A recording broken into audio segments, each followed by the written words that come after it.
जय गुरुजी संगत जी, गुरुजी के परिवार, गुरुजी टुडे ब्लेसिंग्स में आपका स्वागत है।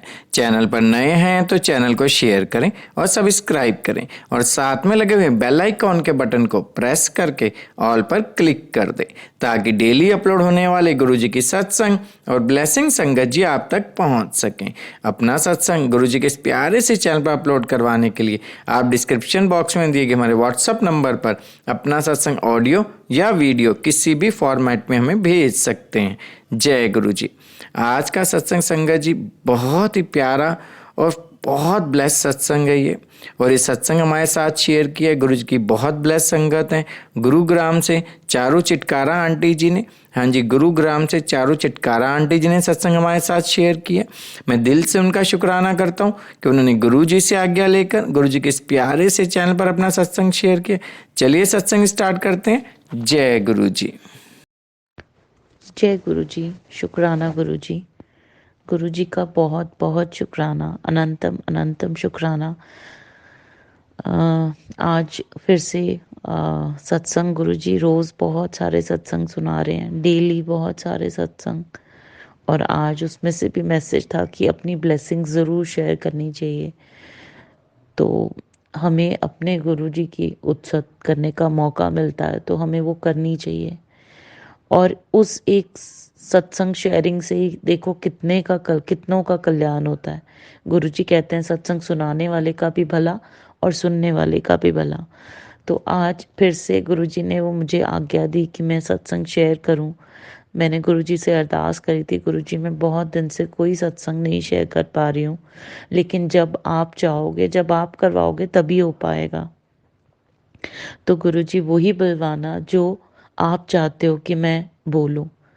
गुरुजी ने बहुत सारे सत्संग सुनाए जिसमें गुरुजी ने ये भी बोला कि सत्संग सुनाने से आपका वाक शुद्ध होता है, आपकी वाणी शुद्ध होती है। तो हमें हमें सत्संग ज़रूर शेयर करना चाहिए। और यही मेरा सत्संग है अभी कुछ देर पहले का, 1 साल का मैं बोल सकती हूँ, क्योंकि मैंने approximately it's close to 1 year कि मैंने सत्संग नहीं शेयर किया था। मेरे फादर इन लॉ इधर थे और मैं अपने फादर इन लॉ के साथ बिजी थी काफ़ी, और उनको एक लंग्स का डिसऑर्डर था, उनकी स्कारिंग हो गई थी लंग्स में 80%। तो गुरुजी गुरुजी ने इतना ब्लेस किया, पापा को भी, हम सबको भी पापा के साथ वो ब्लेसिंग्स दी, हमें वो टाइम अच्छा निकाला हमने आपस में एक दूसरे के साथ। तो यही सत्संग है मेरा, गुरुजी ने बनाया, इतना सुंदर सत्संग बनाया। पापा हमारे पास आ गए थे और जब ये पता चला इस प्रॉब्लम के लिए, जो डॉक्टर्स ने भी बता दिया था कि बहुत ज़्यादा टाइम नहीं है, लेकिन गुरुजी ने वो लाइफ उनको बख्शी, उनको वो टाइम निकाला, उन्होंने अपने बच्चों के साथ, हमारे साथ वो टाइम निकाला, हमें उनके साथ वो टाइम मिला। और हमने वो टाइम इतना सुंदर निकाला कि शायद जो 15 साल पहले जो टाइम हमें कभी एक दूसरे के साथ इतना अच्छा नहीं मिला, जो इस टाइम में हमने एक दूसरे को एक्सप्रेस किया। पापा ने हमें वो प्यार दिया, हमने पापा को वो प्यार दिया, और वो हम कुछ नहीं है करने वाले, वो करवाने वाले वो पिता परम परमेश्वर हैं, परम पिता हैं, वो गुरुजी हैं जिन्होंने ये हमें ब्लेसिंग्स दी। ब्लेसिंग्स के रूप में पापा यहाँ आए और गुरुजी ने हमें भी ब्लेस किया कि हम वो टाइम बहुत सुंदर से निकाला हमने। पापा की बहुत 80% स्कारिंग हो गई थी लंग्स में, तो उनके कॉम्प्लिकेशंस बढ़ने ही थे। डॉक्टर्स ने भी बोल दिया था कि it would be very difficult for you, जैसे जैसे टाइम निकलेगा तो थोड़ी प्रॉब्लम्स आ सकती हैं। तो हम प्रिपेयर्ड थे, लेकिन रोज़ गुरुजी से अरदास होती थी कि गुरुजी बस आपने देखना है, आपने संभालना है। तो मैं रोज़ गुरुजी सत्संग करवाते थे, रोज़ सेवा करवाते थे गुरुजी, रोज़ सत्संग चलता था घर में। पापा जब भी मैं सत्संग लगाती थी तो पापा साथ आके बैठ जाते थे, और पापा को मैंने नोटिस किया कि वो 2-2 घंटे शबद बानी भी वो शौक से सुनते थे। बहुत अच्छे से, बहुत प्यार से, जैसे ही उनको अपने रूम में सत्संग की आवाज़ आनी, उन्होंने आ जाना। मैं क्योंकि नहीं डिस्टर्ब करती थी, कई बार नहीं उठाती थी जब वो सो रहे होते थे और कई बारी तो वो उठे होते थे। तो धीरे-धीरे करके पापा को भी वो शबद बानी में रस आने लग गया और पापा सुनते थे बहुत पेशेंटली, बहुत ब्यूटीफुली, बहुत नाइसली। तो मैं नीचे कारपेट पे बैठ जाती थी, तो पापा भी साथ आके बैठ जाते थे। तो ऐसे हमने वो टाइम निकाला। पापा को भी गुरुजी ने बहुत शबद बानी सब सुनाई उनको, और मुझे भी सिखाया कि हमें हमें सब कुछ अच्छा रखना है, उनका ध्यान रखना है। हाँ, कई बारी ज़रूर फ़ॉल्टर कर जाती थी मैं, क्योंकि जब आप थकते हो, आप फ़ॉल्टर करने के पूरे वर्ज पे होते हो, लेकिन वो उस टाइम वो गुरुजी हैं जो आपको वो सोझी देते हैं, वो हिम्मत देते हैं, वो सपोर्ट देते हैं और वो सुध-बुध देते हैं और वो सुमत बख्शते हैं कि नहीं, कुछ गलत नहीं करना है, सब ध्यान रखना है, एक-दूसरे के साथ प्यार से रहना है। तो ऐसे ही गुरुजी ने वो टाइम और वो समा बनाए रखा और वो टाइम चलता रहा। पापा ने 7-8 महीने बहुत सुंदर निकाले। पापा को रोज़ मैं वॉक पे लेके जाती थी नीचे, तो बहुत सारी फ़ोटोग्राफ्स उनके साथ लेती थी। उनको भी ट्राई करती थी कि वो किस तरह से खुश रहें। तो पापा और मैं ऐसे ही बाहर नीचे गार्डन चेयर पे बैठे हुए थे। वहाँ एक अंकल आए, जिनको मैं भी नहीं जानती थी और पापा भी नहीं जानते थे, और वो आए और उन्होंने कहा, वो बॉल्ड से थे, तो शॉर्ट हाइट थे बट बॉल्ड थे, और कह उन्होंने ऐसे ही, मैं और पापा बैठे हुए थे, उन्होंने इतनी स्माइलिंग से टर्न करके पीछे बोला, और सब अच्छा है, बहुत अच्छा है, सब कुछ ठीक ठाक। मैंने कहा हाँ जी अंकल, सब ठीक ठाक। फिर उन्होंने बोला कि हाँ ठीक ही रहना चाहिए, सब सब बहुत अच्छा है, चलो वेरी गुड, ठीक ही रहना चाहिए। वो करके वो अंकल चले गए। तो मैं और पापा एक दूसरे को पूछते रहे, पापा आप जानते हो इनको, आप कभी मिले हो? पापा ने बोला नहीं, मैं तो नहीं जानता। मैंने कहा अच्छा। पापा ने मुझसे पूछा, मैंने कहा नहीं पापा, मैं भी नहीं जानती। तो वो गुरुजी की ब्लेसिंग्स थी, इतनी ब्यूटीफुल ब्लेसिंग्स थी कि वो अंकल मुझे कभी दोबारा कभी भी नज़र नहीं आए। तो वो गुरुजी ने ब्लेस किया था पापा, और मेरा रिलेशन ब्लेस किया। पापा ने इतना सुंदर टाइम निकाला, हम हंसते रहते थे, शेरो शायरी पापा करते रहते थे। मुझे कभी भी अपने दूसरे रूम में जाने नहीं देते थे, बार बार कहते थे कि मेरे पास बैठ, मेरे पास बैठ। कभी मेरे फोरहेड पे किस करते थे, कभी मेरे हाथ हाथ पे, जब वो ब्लेसिंग्स देते थे, और खूब ब्लेसिंग्स देते थे कि बस बहुत खुश रहो, और बहुत बहुत ब्लेसिंग्स देते रहते थे पापा। तो मुझे इतना सुंदर लगता था, कई बार मेरी आंखों में आंसू भी आ जाते थे।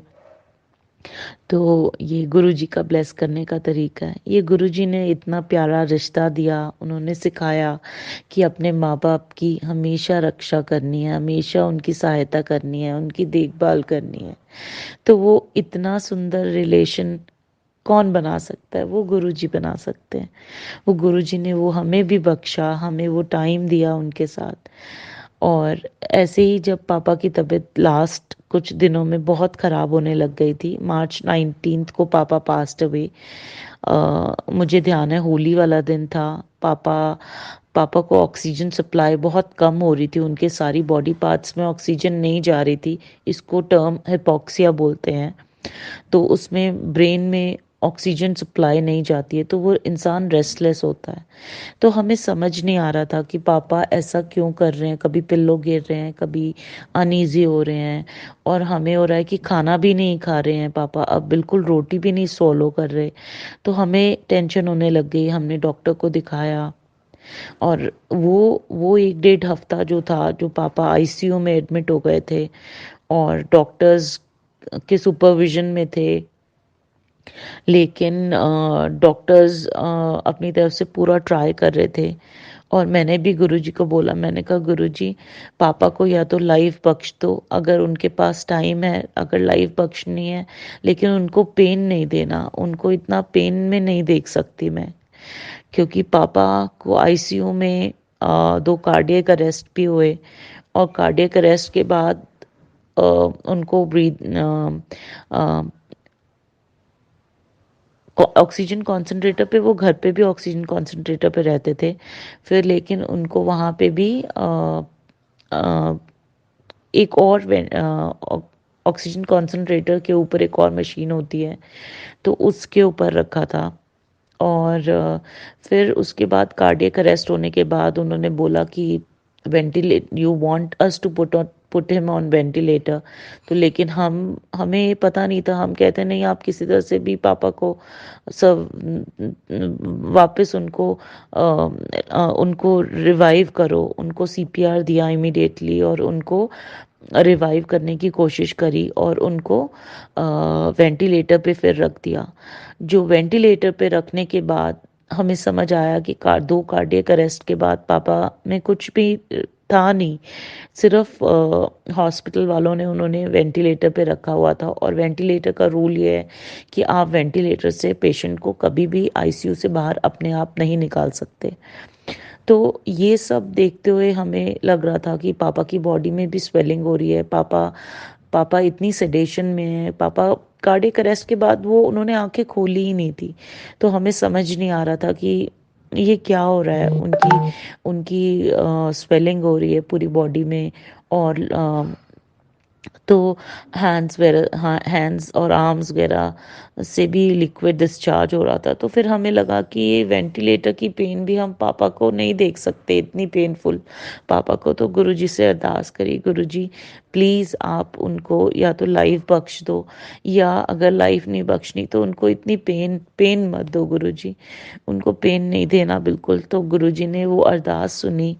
और नेक्स्ट डे फ़ोन आ गया हॉस्पिटल से कि हिज हार्ट इज स्टॉप्ड। तो गुरुजी ने पापा को कैसे पीसफुली उस वेंटिलेटर से निकाला। हालांकि ये पेनफुल था हम सब के लिए, फैमिली के लिए। लेकिन वो ये ना, गुरुजी ने कहा कि मैंने वो इतना सुंदर टाइम तुम सब ने निकाला, वो भी किसने ब्लेस किया था? वो गुरुजी ने ब्लेस किया था। तो गुरुजी तो बख्शनहार है। और गुरुजी तो हर हर एक की खता, हर एक की भूल बख्शते हैं। तो गुरुजी जैसे हम सबकी बख्शिए, ऐसे सबकी सबकी भूल बख्शना गुरुजी। सब पे अपनी कृपा बनाए रखना। तो ये सत्संग गुरुजी ने मेरा बनाया। और आज भी पापा को याद करते हैं। पापा जब भी यहाँ पे थे, जब भी सत्संग हुआ घर में, तो पापा ने इतने इतने सुंदर तरीके से, इतने अच्छे से सारे सत्संग अटेंड करे। पापा ने मेरे साथ चोले बनवाए गुरुजी के। तो ये गुरुजी की ब्लेसिंग है। तो आज भी मैं उनको याद करती हूँ। तो संगत जी, बस अपने माता पिता की, अपने पेरेंट्स की हमेशा जितनी भी आप देखभाल कर सकते हैं, जो ध्यान रख सकते हैं, आप रखिए। और हमें कभी भी हमने अ, परेशान नहीं होना है किसी चीज़ से। हर चीज़ का एक समय है। उस समय पे वो चीज़ होगी। उस उस चीज़ को अच्छे से करते हुए हमने निकलना है। हमने अपने कर्मा नहीं खराब करने, हमने अपने कर्मा नहीं बनाने, खराब नहीं करने। हमें अच्छे कर्म करने। अच्छे कर्म करते हुए हमें उस ब्लेसिंग्स को लेते हुए चलना है। और गुरुजी गुरुजी तो कहते हैं ना कि बस अपने कर्म चंगे रखो, बाकी मेरे पे छੱਡ दो, मैं आप पे संभाल लांगा। तो बस वो वही डिवाइन है, that is the divine blessing. So जय जय गुरुजी, शुक्राना गुरुजी, अनंतम अनंतम शुक्राना गुरुजी का इतना सुंदर सत्संग बनाने के लिए। और मैं अभी और भी सत्संग बहुत सारे हैं, डेली एक सत्संग है। गुरुजी के साथ जुड़ना ही एक सत्संग है। गुरुजी के साथ जो गुरुजी की ब्लेसिंग्स हैं, गुरुजी के हुक्म में रहना। गुरुजी तो सबसे पहले हेल्थ बख्शते हैं, फिर गुरुजी रिलेशनशिप्स पे वर्क करते हैं, फिर गुरुजी वेल्थ बख्शते हैं। गुरुजी तो बख्शनहार हैं। वो तो गुरुजी गुरुजी से हमें मांगना नहीं चाहिए, हमें गुरुजी को मानना है। और हमें हर चीज़ का उस समय पे, जिस समय पे गुरुजी हमें ब्लेस करना चाहिए, उसका सत्कार करना है। उसको हमें ब्यूटीफुली एक्सेप्ट करना है और अपने टाइम का इंतज़ार करना है। और गुरुजी गुरुजी हमेशा सबके लिए गुरु जी की ब्लेसिंग्स है, लेकिन सबका समय अलग अलग है। गुरु जी नोज द बेस्ट, किसको कब कहाँ कैसे ब्लेस करना है। सो जय जय गुरु जी। संगत जी शुक्राना गुरु जी, अनंतम अनंतम शुक्राना।